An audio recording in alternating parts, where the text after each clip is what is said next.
आज हम देखेंगे वास्तविक एवं आभासी गहराई। गहराई मतलब होता है जो अंदर की ओर होता है उसको गहराई मानते हैं।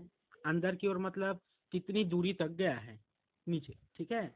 और वास्तविक एवं आभासी का अर्थ है, वास्तविक मतलब वास्तव में और आभासी मतलब वो वहां पर प्रतीत होता है लेकिन वास्तव में वहां पर होता नहीं है। और वास्तविक मतलब अपनी नियत स्थिति में, ठीक। तो शुरुआत में आपने पानी की कटोरे में सिक्के के आभासी प्रतिबिंब का जो प्रयोग किया था, क्या आप बता सकते हैं या कैसे संभव है? किसी चैप्टर में दिया हुआ था ये, ठीक है। तो देखते हैं, ये वास्तविक एवं आभासी गहराई का क्वेश्चन है। इसमें ये बोला गया है कि जल में डूबा हुआ सिक्का, जल में डूबा हुआ सिक्का है, वो वहां नहीं दिखाई देता जहां वास्तव में होता है, उसके ऊपर दिखाई देता है। जैसे ये असल में यहाँ पर सिक्का रखा हुआ है लेकिन ये यहाँ पर ना दिखाई दे के ऊपर दिखाई देता है। अब देखते हैं इसका कारण, ठीक है। क्वेश्चन समझ में आ गया कैसे आएगा? जल में डूबा हुआ सिक्का वहां नहीं होता जहां दिखाई देता है, ठीक। तो माना कि जल के तल में एक सिक्का पी रखा हुआ है जो जल के ऊपरी सतह ए से एच दूरी पर है, अर्थात ए पी बराबर एच दूरी पर एक सिक्का रखा हुआ है। अब ध्यान रखिएगा कि किसी भी वस्तु को देखने के लिए कम से कम दो प्रकाश किरण की आवश्यकता होती है। तो पहली प्रकाश किरण जो वायु से वायु से कहाँ आ रही है? जल में आ रही है, अर्थात विरल माध्यम से सघन माध्यम में आ रही है, तो अभिलंब की ओर झुक जाती है। ये एमएन अभिलंब है।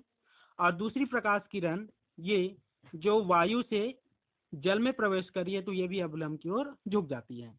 अब इसी में आता है एक उत्क्रमणीयता का सिद्धांत। उत्क्रमणीयता के सिद्धांत ये बोलता है कि यदि प्रकाश किरण के मार्ग को उलट दिया जाए तो प्रकाश किरण उसी मार्ग से लौट जाती है जिस मार्ग से आती है, ठीक है, जिस मार्ग से आती है।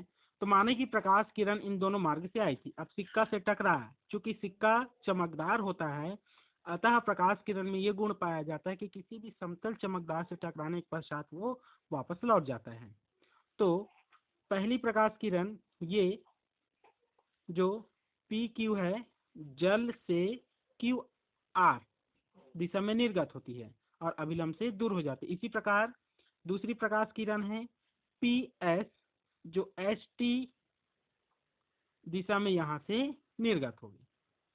सॉरी, ये यहाँ पर नहीं आएगा, यहाँ पर आएगा, एच टी दिशा में निर्गत होती है, ठीक। मतलब यहाँ पर क्या हो रहा है? अपवर्तन हो रहा है, ठीक है। सिक्का से निकलने वाला प्रकाश किरण पहला पी क्यू जो क्यू आर दिशा में निर्गत होता है, दूसरा प्रकाश किरण पी एस जो एस टी दिशा में निर्गत होता है। अब ये जब सघन माध्यम से विरल माध्यम में जाते हैं तो अभिलंब से दूर हट जाते हैं, ठीक है। अब जब इन किरणों को क्यू आर और एस टी को पीछे मिलाया जाता है, क्यू आर और एस टी को पीछे मिलाया जाता है यहाँ पर, तो पी डैश पर दोनों आपस मिलता है, दोनों आपस पी डैश पर मिलते हैं और यहीं पर सिक्के का आभासी प्रतिबिंब बनता है जो हमको दिखाई देता है, ठीक है। तो इसकी दूरी अब क्या हो गई? इसको स्मॉल एच मान लिया गया, ठीक। समझ में आया?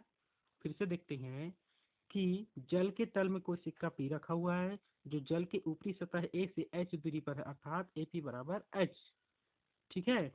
अब सिक्का से निकल दो प्रकाश किरण निकलती है, पहला पी क्यू और दूसरा पी एस। तो पी क्यू जल से जब वायु में निर्गत होती है तो अभिलंब से दूर हट जाती है और क्यू आर दिशा में निर्गत होती है। इसी प्रकार दूसरी प्रकाश किरण पी एस जो जल से वायु में निर्गत होती है, एस टी दिशा में निर्गत हुई और अभिलंब से दूर हट जाती है।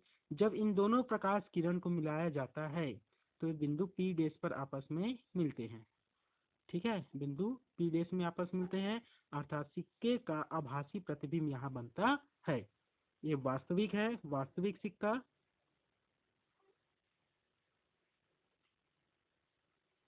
और यह है सिक्का का प्रतिबिंब जो हमको दिखाई देता है लेकिन असल में यहाँ पर होता नहीं है, ठीक। सेम इसी प्रकार से दूसरा क्वेश्चन ये बनता है कि जल में स्थित मछली वहां नहीं होती जहां दिखाई देती है। तो इसको आप लोग अपने से बना लीजिएगा।